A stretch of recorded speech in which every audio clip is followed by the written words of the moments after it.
pushed over the Christmas tree? What's the story with that? Who pushed over the Christmas tree? What? Pushed over the Christmas tree. We came home from some activity and someone was to go in the house like Jay and plug in the Christmas tree, and we were all outside and we could see the lights go. You know what Mom did? She had a heart attack right there. So Jay pushed over the Christmas. Well, he knocked it over when he was trying to get under there to plug it in. Plug it in. That is not my memory.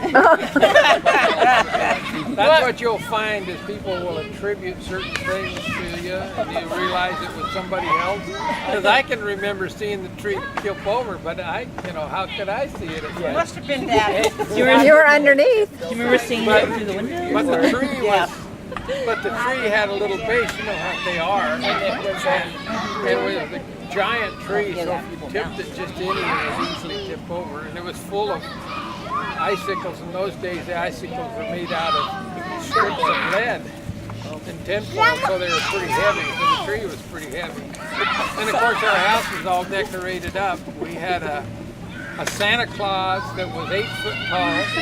Actually, it was taller than 8 foot that I made when I was in the 7th grade in the wood shop. Mounted on top of the house. Had a chimney under it. You might have seen that. We had that on our house. And we had it on our house in Porto for a while. Where is it? We left it in our old house, and then it got carted away after we moved from La Corte. And then we had all the trees decorated, and my Uncle Cecil, he had a bunch of lights on his house, and he moved, and he asked if we wanted them, and my dad said, well, no, and I said, sure. And so I got them and decorated every bush, and you'd get a string of lights, and it was those kind that you undo, and then the whole string goes out. And I cut them and made them into 2 strings into one so that the lights would last longer. They weren't as bright.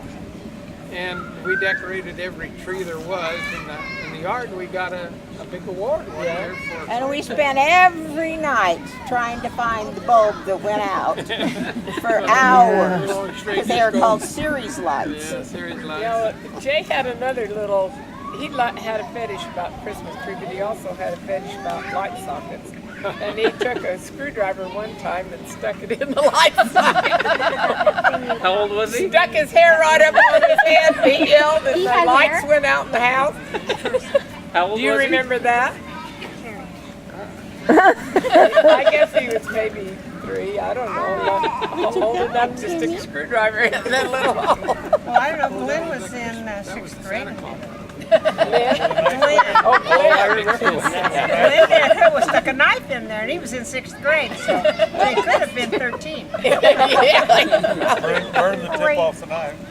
Well, I tell you, bobby pins really throw blight if you plug them into his light socket. I think Jay was the one that also stuck the marbles up his nose.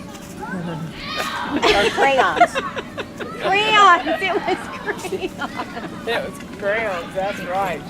And who was it that used to sit outside on the sidewalk and scream, turn the sun off, turn the sun off?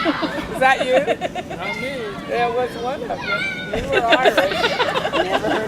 Sitting out in the middle of the road with his diaper on and no shoes. Turn the sun off. Turn the sun off. Just a minute, just a minute. Let me put this down.